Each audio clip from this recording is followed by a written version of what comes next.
Sorti en juin 2007, Ratatouille est diffusé ce vendredi 30 décembre 2022, à 21h10 sur M6.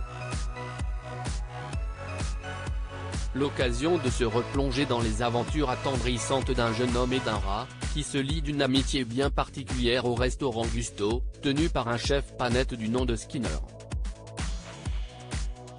Mais qui a inspiré ce dernier personnage? On vous dit tout.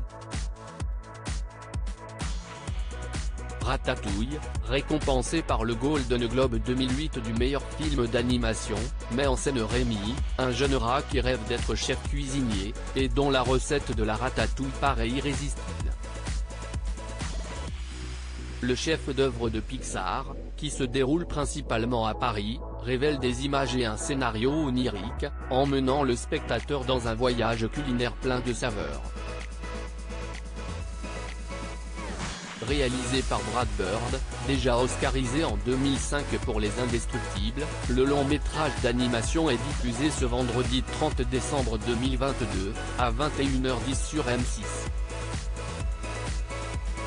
Skinner, un personnage très inspirant alors que Rémi est en admiration totale devant le chef Gusto, ce dernier est remplacé par son second dans son restaurant après son décès. Skinner devient alors le chef de cuisine du restaurant étoilé parisien, avec un tout autre état d'esprit que son prédécesseur. Avide d'argent et de pouvoir, ce petit homme dégarni prend Alfredo Linguine en grippe, jeune recrue dans ses cuisines.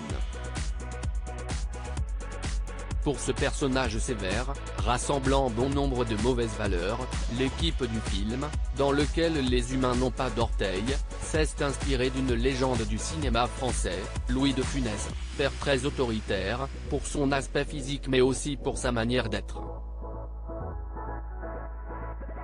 Skinner est en effet très colérique, et il n'hésite pas, tout comme l'acteur dans ses films, à utiliser à outrance le langage corporel.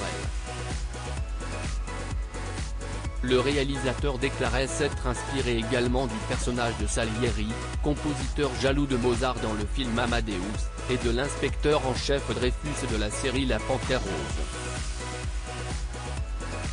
Quant au nom du personnage Skinner, il s'agit d'un hommage revendiqué à Guru Frederick Skinner, un psychologue américain, célèbre notamment pour ses expériences scientifiques sur des rats de laboratoire. La cuisine au cœur de la préparation du film. Pour les besoins du film, Brad Bird et son équipe sont allés manger dans plusieurs restaurants étoilés, et pas n'importe lesquels. Au programme, le Procope, la Tour d'Argent, chez Taïwan, chez Michel ou encore chez Hélène Darroze, qui a même inspiré le personnage de Colette. Un projet plutôt alléchant. De plus, pour illustrer la cuisine du restaurant chez Gusto, la chef décoratrice révèle avoir visité un grand nombre de cuisines en France. Et si les aliments paraissent aussi réalistes qu'appétissants à l'image, l'équipe de Pixar a réalisé un gros travail de fond. Ainsi, ils ont préparé eux-mêmes près de 270 plats dans une vraie cuisine. Ils ont ensuite pris les mets en photo pour pouvoir les recréer le plus justement possible sur ordinateur. Un pari réussi. À lire aussi Ratatouille, Disney+, l'astuce d'Adrien Cachot, finaliste Top Chef 2020, pour sublimer cette recette familiale.